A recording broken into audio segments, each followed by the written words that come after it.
I said, baby, what would you like to do?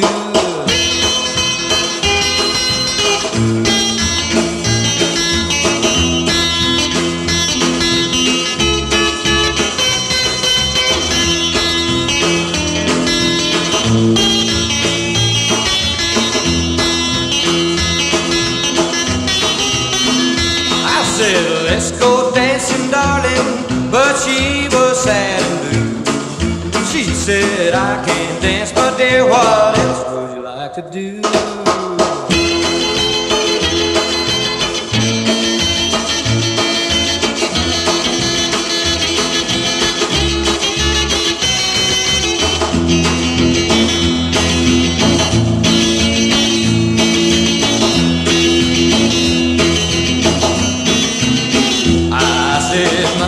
Dear, let's marry, let not a moment pass. Let's go and find a preacher man and make these memories last. And she said, starlight, star bright, the first little star that I see tonight.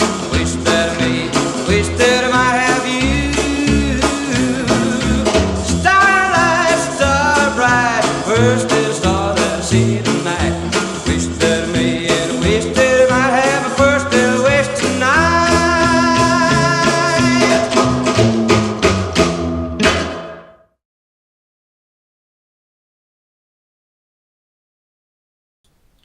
Hello and welcome to the 7th video here on Patreon. Thank you very much for subscribing, it's much appreciated. And here we're going to be looking at a Buddy Holly solo. This was recorded in April of 1957 and it featured Jack Huddle on vocals, and it was a split session between Jack and his songwriting partner Jim Robinson, and between them they wrote 4 songs and recorded 4 songs that day, which as I mentioned in the blurb at the beginning of this video when the song was actually playing, featured Jerry Allison on drums, George Atwood on bass, and of course Buddy playing some superb guitar playing. So we're going to look at this solo on this particular song, Starlight, because, well, for a lot of reasons really. But first of all, and I keep going on about this all the time, but it's the rhythm of his playing, which has always really impressed me about Buddy Holly, especially on his own recordings, but even as a session guy playing lead work on other artists' records, his rhythm playing was really second to none. But also he puts in a lot of really nice touches as well, and it's definitely worth looking at and learning this solo, I think, for a variety of reasons. Now let's have a look at it. We're going to play it fast. I'll play it fast, then I'll play it slow, and then I'll pick it apart and we'll work it out. Now you won't know this, of course, because I edit these videos, but this is actually the second time I've recorded this video, because I realised the first time I played it that I wasn't playing it correctly. Now this is something of a disclaimer, because I'm hopeless really at learning other people's solos. I always kind of have been really. I sort of learn bits of them and then sort of think, oh, that'll do. But generally speaking, I think I've sort of got this one worked out now. I wouldn't say it's note for note, because I don't think any solos are ever note for note if you're trying to emulate someone else's playing. But it's the style. It's the style that we're trying to get close to here. So let's have a look at it, and then we'll pick it apart.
Okay, let's break that down and look at both of those solos.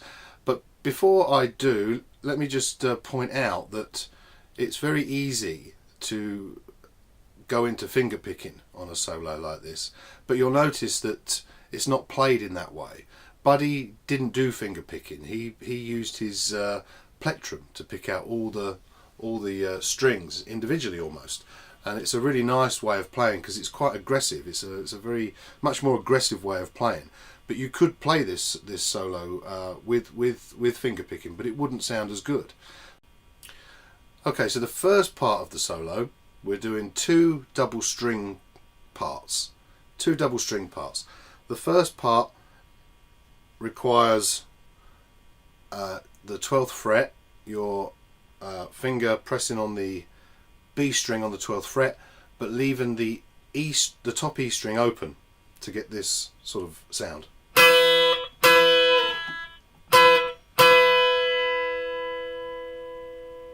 So you're keeping the B string pressed down on the 12th fret, but keeping the E string open.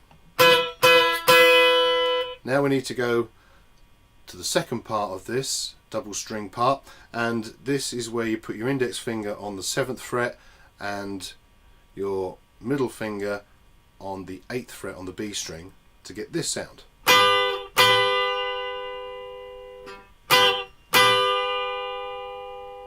So let's do those two together.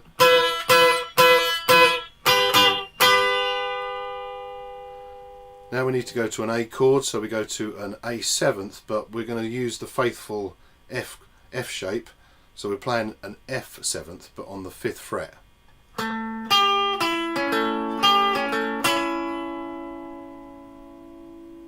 it's very important what your plectrum does here because it's very precise. It's not finger picking as I mentioned earlier, but it's still very precise in its own way.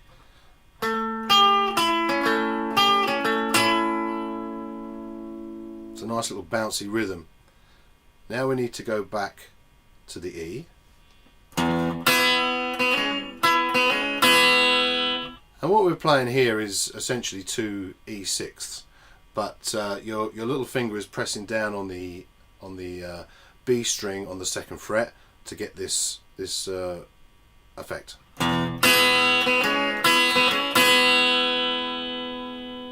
Now we need to go to a C sharp minor.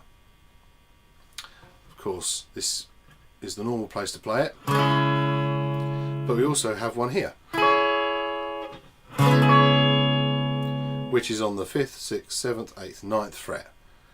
But really all you need to press down is on the top 3 strings, so you're not playing the full chord.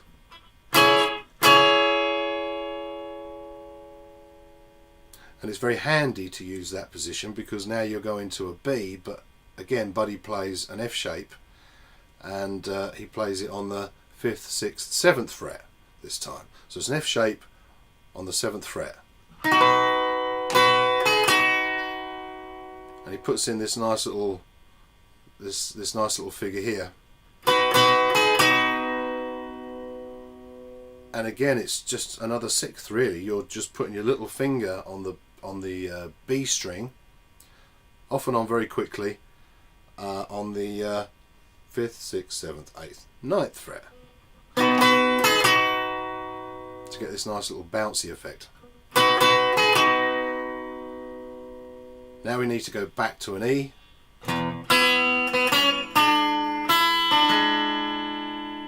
And again it's a 6th to a 7th.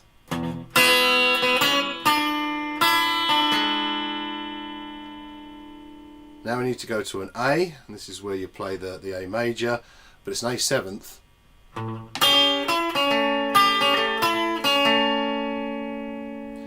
And again he uses his little finger to press down on the B string on the 5th fret. It's a bit of a stretch, but not impossible. Then we go back to the E. So you see certain parts of this are repeating itself. Now we go to the B7th.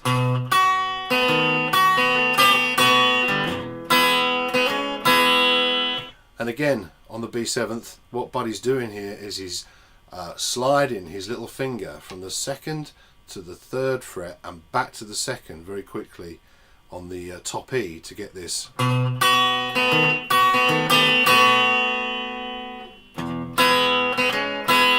And that's the end of the first part of the solo. The second part starts again on the 12th fret and again with an F chord, but this time he does something very, very rhythmical and very, very aggressive sounding. It's a wonderful start to the solo. So get your F shape, play it on the 12th fret, and it's all downstrokes. As with a lot of Buddy Holly rhythmic patterns, they're downstrokes. He's not doing a up and down, up and down. It's really down.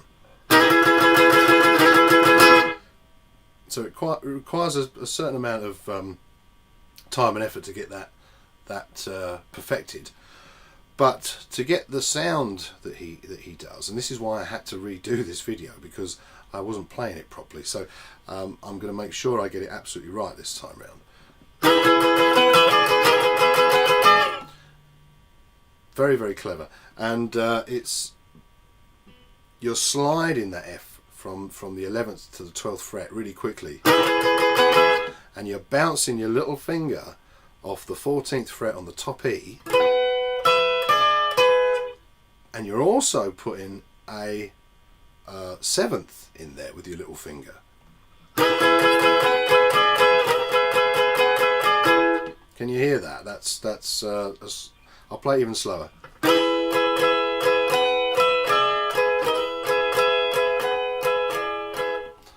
It's a really nice way of playing, and I didn't pick up on it first time I listened to it, or the first 300 times I've listened to it.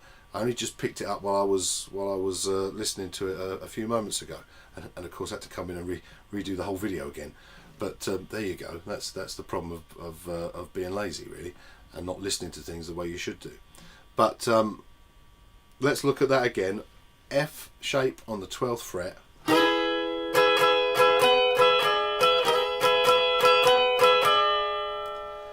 Now we need to go to the A, and again we're going to play the F chord on the 5th fret, and we're going to pretty much do exactly what we just done there with our little finger.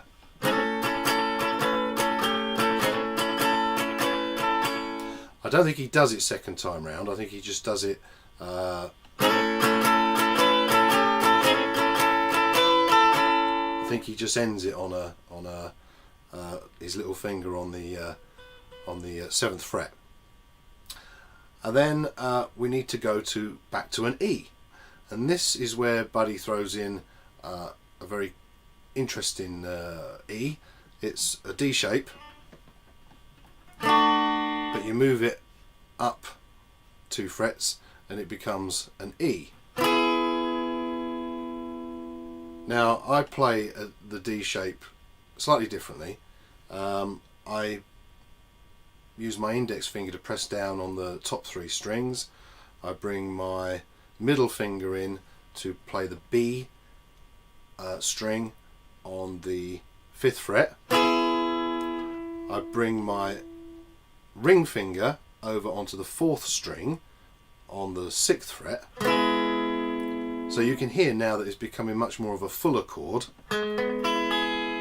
You're pressing down on 4 strings. If you bring your little finger over and press down on the 5th string on the 7th fret, you get a full E chord. And if you play the bottom E as well, you get a very full sounding E chord. But we're not going to play that. We're just going to play the top 4 strings. And Buddy does this slide where he's sliding from the 3rd to the 4th fret on this, playing this chord.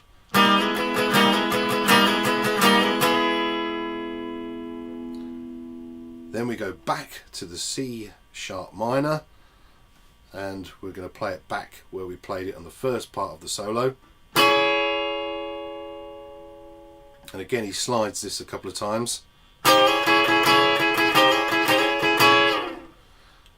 Back to the B, again exactly how we played it in the first part of the solo, which is on the 5th, 6th, 7th fret. Using your little finger once again on the B string on the 9th fret to get that little bouncy effect. And now we go back to the E, and this time we play it in the proper place. And this really is just a very quick E to an A. And the way I play this is kind of like a lazy way of playing, really, where I just play the E chord and I just kind of collapse my fingers down onto the A, so it just sort of, and then bounce it back up again. So I'm just keeping my fingers in the E position, or the way I play the E chord,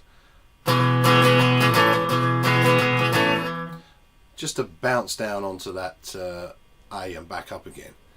And then we go to the A, and again Buddy plays, I think, the A major, and he does pretty much the same thing, but this time round he plays the, I'm guessing, it's hard to pick it out on the recording, but I think he's playing an A to a D. You see, just like that, and then back to the E again. And then we go to the B, and we do exactly what we did at the end of the first part of the solo, first time round, where you just go, you do that very quick slide on the top E with your little finger, going from the 2nd to the 3rd fret and back to the 2nd again.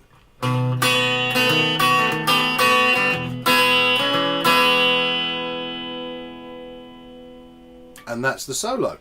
So as you can tell, a really wonderfully rhythmic, very aggressive sounding solo, but very, very clean picking with the plectrum.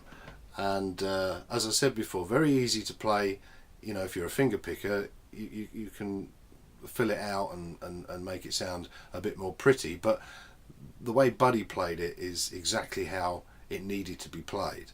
It's an excellent solo. It really is excellent, and the more I hear it, the more I appreciate it. So I think it's a really nice one to learn, and to get that kind of fast rhythm playing in solos, which you hear so often in rock and roll stuff. But it's one of those things that you sort of listen to and think, well, that sounds very easy, I'm not going to bother learning that. But then when you learn it, you realise that it's got a lot of really cool stuff in there, really interesting and really nice touches, and very well played, as I say. So that's a lovely solo to learn. I hope you enjoyed it. Thank you.